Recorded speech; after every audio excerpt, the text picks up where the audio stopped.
Coming up on News Live at 6, learn more about the classroom of the future in Byrd Library and how it's setting students up for the future. Plus, an SU sophomore is partnering with the Vera House to improve feminine hygiene product accessibility. More on the collaboration next. And New York 22 is holding special election. Find out for what. News Live at 6 starts right now. This is CitrusTV News Live at 6, your campus news leader. Syracuse police are investigating an incident in which a traffic stop turned into a violent arrest. Welcome into News Live at 6. I'm Cora Mayer-Costa. And I'm Isabella Galan. The stop occurred near Bellevue Avenue around 3 o'clock yesterday. A video originally posted to Facebook showed multiple officers throwing two men, 21-year-old Jamara Chandler and 22-year-old Antal Tatum, to the ground and punching one of them as they were arrested. The officers accused the two of having no valid driver's licenses, demanding the vehicle to be towed. Police allowed the men to walk around freely but didn't search them for weapons, so asked them to keep their distance. When the men continued to ignore this request, SPD says they continued to reach their hands into their pockets, initiating the arrest. According to one of the men's mothers, one man was given tickets for resisting arrest, driving with tinted windows, and allegedly spitting on the officers, though the man said in the video he did not spit at him. Chief Joseph Cecile tells CitrusTV that although the full investigation is still not completed, the body-worn cameras revealed evidence of policy and procedure violations that will be dealt with by way of discipline and retraining. We will have the latest on how this case plays out on CitrusTV. An announcement made today that the Graduate by Hilton will be the brand partner for its planned campus hotel. The hotel is set to be built on University Avenue and will replace the Sheraton, which was converted into Orange Hall last summer. The hotel plans to build around 200 rooms, on-site parking, and a restaurant and rooftop bar. The hotel is expected to open in fall of 2027. The Syracuse stage is putting on a rendition of Jane Austen's Sense and Sensibility. Directed by Jason O'Connell, the play is based on actor and playwright Kate Hamill's rendition of the show. Hamill's adaptation of Pride and Prejudice played at the stage back in 2019. The play will run from April 23rd to May 11th at the Archbold Theater. The U.S. News and World Report ranked the Maxwell School of Citizenship and Public Affairs as the #1 public affairs school in the country. The rankings are based on surveys from school administrators from over 250 master's programs in public affairs and administration. The #1 standing comes following the school's celebration of its 100th year. Now this semester, a new elective is being offered in the School of Visual and Performing Arts, teaching students how to engage with virtual reality in the workplace. Our Lucy Schaefer has the details. On the 4th floor of Byrd Library, students step into a typical classroom filled with desk, whiteboards, and chairs. But once that headset goes on, they are immersed in an interactive virtual reality classroom. Ralph Schneider teaches this new elective known as Designing in Virtual Reality with the School of College of Visual and Performing Arts, teaching students how to design in a 3D world. The direct connection between what you do as a human being and what you see in this virtual world. So it's really compelling. By using the virtual reality program Gravity Sketch, students can draw in 3D, which helps bring a better understanding to projects and designing. In the design profession, there are ways to kind of supercharge your tool set to bring new skills to your team, to your company. Being able to design 3D will have an impact in the future workplace, which is true for senior Stephen Connolly, who has a major in industrial design and uses VR to help advance him in his profession. Things when you're drawing in 2D, and this gives you a chance to think about those little things that you're always set back with and you have to redesign when you're like, oh, why didn't I think? As technology continues to evolve, it's clear this classroom of the future is already here. This yearly elective will be taught next fall semester for all students, helping transform the creative space from 2D to 3D. Reporting for CitrusTV, I'm Lucy Schaefer. Thank you, Lucy. In just under half an hour, SU is holding Take Back the Night in Shine Student Center. The annual event raises awareness for domestic violence victims and is part of Sexual Assault Awareness Month. The initiative allows those who have been impacted by sexual assault to bond and rally against interpersonal violence that occurs on college campuses. Take Back the Night is a global movement to end sexual and relationship violence. Earlier today, an SU sophomore held a feminine product and hygiene drive to donate and support the Vera House. Our Sophia DeStasso is here in studio to tell us the key takeaways. That's right, Cora. One of the students is emphasizing the importance of women's health care. She hopes to inspire others to do the same. I wanted to take an initiative and set it up myself and see what I personally could do and maybe like put that on to other people and see how successful this could be and influence others to do the same. Sophomore Alex Volo wants to bridge the gap between SU and the greater Syracuse community. She's doing this by partnering with the Vera House. I just really sympathize and also see that the Vera House is a very special place. They accept various donations throughout the year. They were very receptive of my message, and I think we have an overall message is just to promote feminism and also promote attention to these issues, and I cannot think of a greater cause for these donations to go to. Many women struggle to constantly access the feminine hygiene products that they need. Sanitary products are so expensive these days, so like anything helps, whether it's like a small $10 box of tampons to the $20 boxes that cost a lot for somebody who might not have access to that, especially because we do have periods and we do have to pay for the sanitary products, and it's an expense that men don't have to have. Especially that they're not free, it can be very hard to get them sometimes, and if you're in a rut situation like that, especially for women, it can be like very detrimental and dangerous. For Volo, it's not just about the products. It's about the people. I think it's definitely taught me like the value of people, especially that Syracuse is such a special place, and seeing that and just seeing in the futuristic sense that so much more can be done. And I think like the more acknowledgement that's put to these issues and the more people come together, great things can happen. Her work with the Vera House is just the beginning of what she hopes will be a long-term effort to give back to the community. Reporting for CitrusTV News, I'm Sophia DeStasso. Thank you, Sophia. And sticking with health, Helio Health hosted their annual Integrated Care Conference this week. The theme for this year was Looking Forward, the next chapter of integrated healthcare. Our Benjamin Lefkowitz has the details on the conference experience. Helio Health is a nonprofit healthcare organization dedicated to helping those who are recovering from substance use and mental health disorders. From April 7th to April 8th, the group hosted the Integrated Care Conference at On Center in downtown Syracuse. Over 2 days, there were panel discussions, breakout sessions, and speeches from experts in the field. Danny Callahan, a team leader in the residential division at Helio Health in Utica, was excited for what this conference could do for those struggling with mental health. For the stigmas and the labels to be removed from the population that we serve, for them to understand that they're not alone in this journey and that they're fully supported. The event culminated with the keynote speaker, Sean Astin. He's a famous actor who has starred in movies and TV shows such as Stranger Things, Rudy, Lord of the Rings, and Goonies. His mom, Patty Dukes, was also a famous Hollywood actress. She suffered from undiagnosed bipolar disorder and was one of the first celebrities to advocate for destigmatizing mental health. Astin aimed to carry his mom's legacy and share his own experience with participants. That what people want, as much as anything else in the world, is to be heard, is to be understood, is to have their story acknowledged. So when someone like me, who they've seen in movies or television shows, comes to them and shares my story and my truth, invariably that's what I'm feeling. That's what they think and feel. Benjamin Lefkowitz, CitrusTV News. Benjamin, now Cora, I feel like the thing that everybody on campus is talking about is this weather. I mean, what's going on here? It's been so fickle. I mean, it's been off and on. I'm even getting sick because of it, yeah, I think. I mean, I don't know. Spencer Congel, how are you feeling about all this?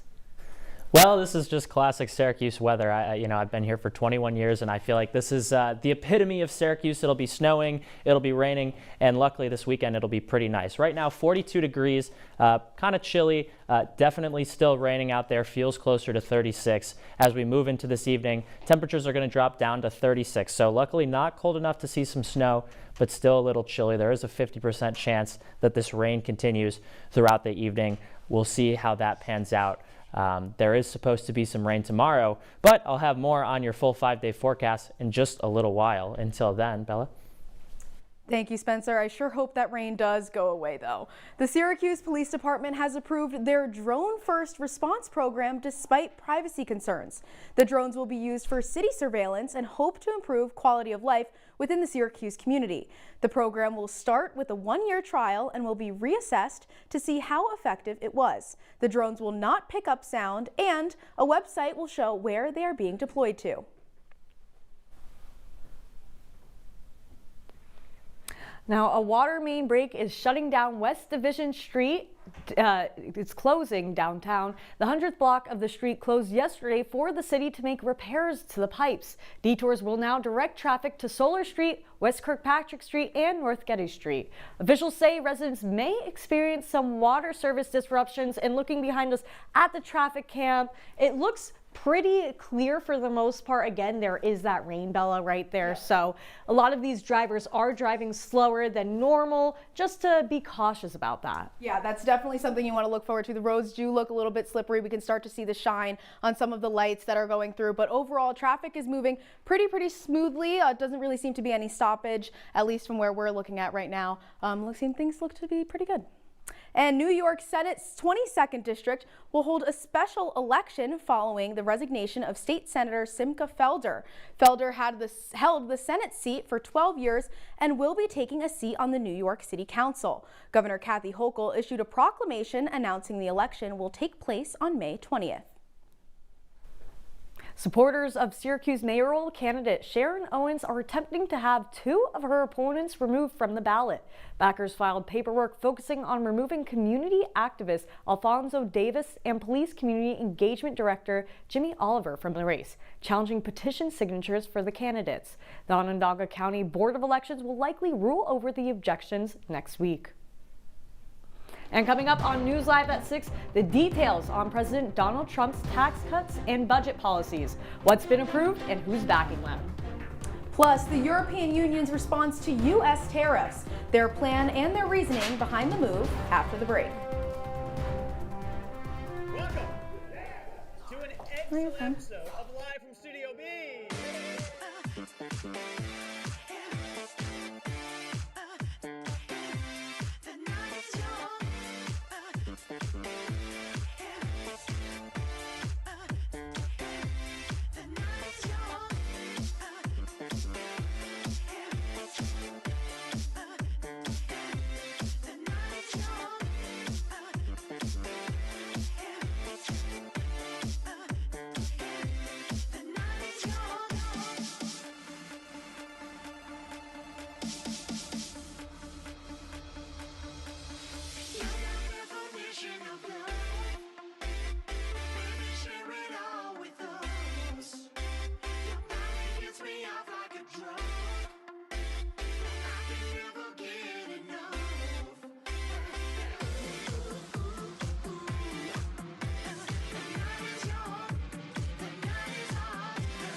watching Citrus TV News, live at 6 with Cora Mayer-Costa, Isabella Galan, and Spencer Congel.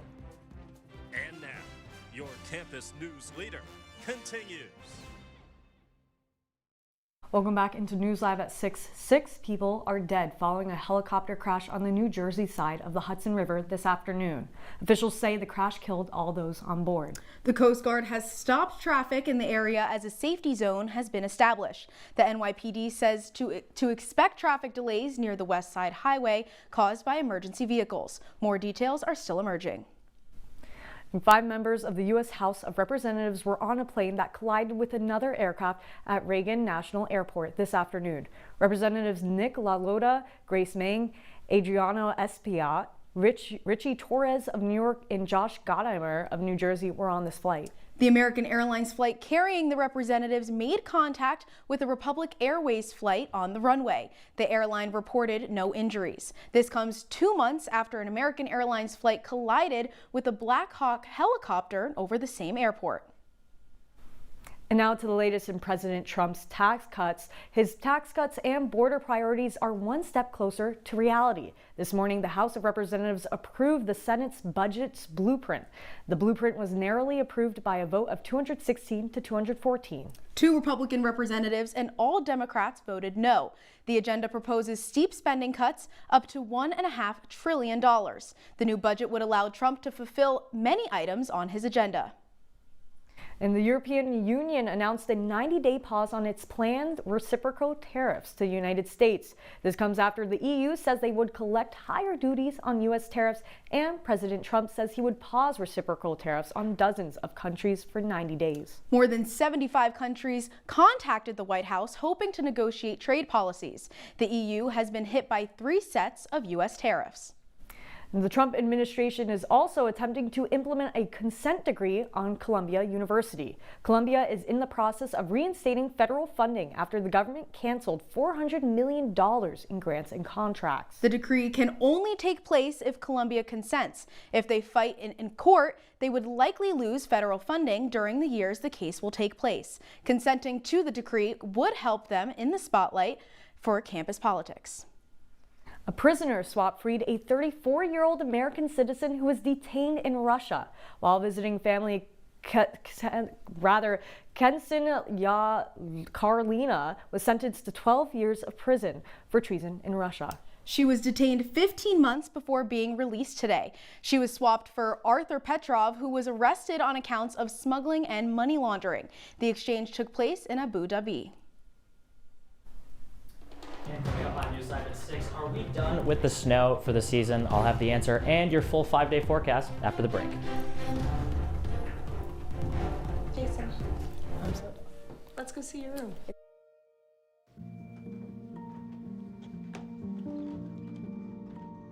What do you think? We kept it a little spare so you can decorate it how you like.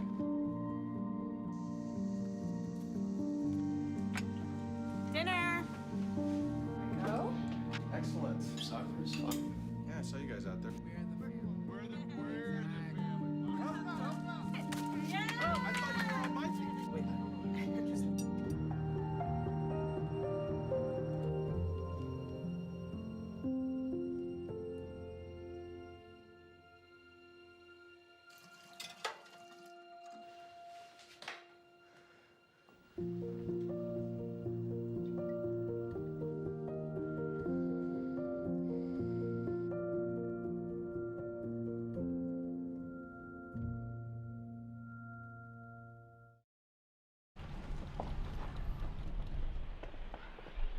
Got a quarter?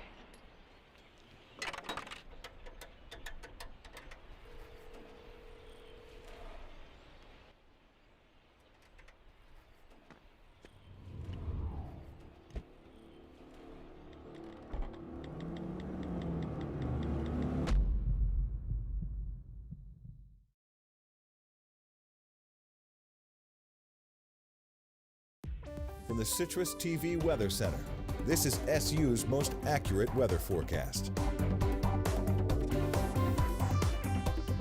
Welcome back to News Live at 6. Over the weekend here, we're looking at some rain to finish off the week, 50% chance tomorrow and 60% chance on Saturday. So the temperature is a little bit higher than we've seen this week, so luckily no snow. Sunday and Monday, though, are looking to be pretty nice days. We're seeing, up in the 50s, even the 60s on Monday. And not only that, but the sun will be out. So I'm looking forward to the end of the weekend and the start of next week because it's looking pretty good. Now, speaking of snow, we had some snow earlier this week, and it was quite a bit. Let's take a look at when the last day of snow in Syracuse usually falls. So last year, we saw the last day of snow on April 5th. And the year before that, we saw it on March 29th. So if we were going off the past 2 years, we'd be done with snow. However, that does vary quite a bit. The earliest we've seen in the past 20 years was March 10th in 2012. And the latest we've seen was only a few years ago in 2020. We had a bit of snow on May 9th. Now, the average is April 10th. Seeing some snow in May is quite rare, but we have had a pretty chilly April so far. So if you're asking me, and this is based on the data that I've seen, I think that we should expect at least a little bit more snow this season in Syracuse. Will we see some snow in May? I would hope not, but it's definitely not out of the question. As you can see, it has happened a few times in the last 20, 25 years. So it may happen, but let's hope not. Let's hope we'll have just a little bit more of light snow in April, and then we can enjoy the summer with our sunglasses and short sleeves and shorts and enjoy the nice warm temperature. That's all I've got for weather for now, Cora. Thank you so much, Spencer. I don't want to think about that. Please, let's just hope that there's no snow in May, please. But listen, please. if this snow, I know it seems negative, but with it comes the great winter fashion and the layers. That's true. And you might want to hear about this because fashion tycoon Prada has struck a deal to buy rival company Versace for nearly $1.4 billion. The deal with Capri Holdings would merge two of the biggest names in Italian fashion. The deal comes nearly a month after Donatella Versace announced she is stepping down as Chief Creative Officer of the company. Prada agreed to a discount price of nearly $2.2 billion, which is what it sold for in 2018. Won't be much Prada and Versace worn inside the JMA Wireless Dome on Saturday. That's because Syracuse football will be in there for the first time in a few months. I'll have more on that after the break.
And now, your CitrusTV Sports Report. It's been 131 days since Syracuse football played at home, and now SU returns to the JMA Dome in just 2. Welcome into sports, everyone. I'm Ryan Bridges. The Orange's spring game is this Saturday, and while Syracuse is coming off a 9-3 season, there were significant problems for the team on the defensive side of the ball. SU allowed the most yards per carry of any team inside the ACC last season, and outside linebackers coach Nick Williams knows that starts up front with his group.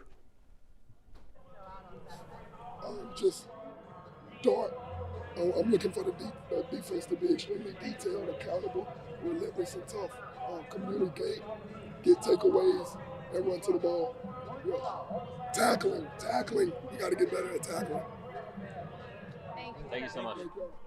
The team will walk through the quad at 1. The gates open at 2 before the game starts at 3. But Syracuse men's lacrosse won't be in the JMA Wireless Dome on that day, but still in New York State. SU takes on Cornell in a battle of top 5 teams this weekend. The Orange are riding a 6-game winning streak, but now face arguably their toughest test in the entire season, the #1 team in the nation in Cornell. CJ Kurse, one of the top goal scorers in the entire country. Maybe you can get some tips from his brother Cole, who played for Syracuse a couple seasons ago. That's not the only Syracuse team in action. Syracuse Mets going on later this hour. They're taking on the Lehigh Valley Iron Pigs in that game. It's their second game, or their third game, I should say, of a 6-game road trip for the Mets. So it's a lot of time off for Syracuse. But Syracuse men's lacrosse obviously in action. The Lehigh Valley Iron Pigs, though, the #1 team in the East Division. They're on a 7-game winning streak right now. The Mets just at 3-7, and Justin Rose, the leader at the Masters right now. It's only Thursday, but Scotty Scheffler, Roy McIlroy, they got some time to catch up, but that's what I've got for sport. There's so much going on in sports between the Masters and SU now. I'm wondering, for the spring game that you were talking about, what should fans look for? I think they should look for the players on the Syracuse team that are breaking out and they're playing well. You're not going to be able to really tell how well the team in general is going to do for the entire season, but if there's some rising stars on the team that are going to become starters next season, you might see them play a bit more in the spring game just to get them up to speed. Yeah, absolutely. And when bringing it back to Syracuse and men's lacrosse, what would beating Cornell do for men's lacrosse here at Syracuse? Well, you know the expression. If you want to be the best, you got to beat the best. I think that's what Syracuse would be. They would be the #1 team in the entire country, which they haven't had that ranking in a long time. It's a storied program. They got a lot of national championships, the most of any program. So if they beat their rivals in Cornell, who they lost to in overtime last year, I think they would be the #1 team in the land. Awesome, Ryan. Thank you so much. And when we come back, we'll have your wake-up weather.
I see you mobbing over her. Let's go. Let's mob. Let's crawl. Let's crawl. Let's crawl. Hey, yo, we mobbing. Come on, girl. Let's crawl. Hey, yo, let's crawl. Hey, yo, let's crawl. Hey, let's crawl. Hey, yo, let's crawl. When you wake up tomorrow, we're going to be in the high 40s and low 40s for temperature with a 40% chance of rain throughout the day. So we'll see if we get a little bit more rain, at least in the morning. Hopefully not, but you never know here in Syracuse.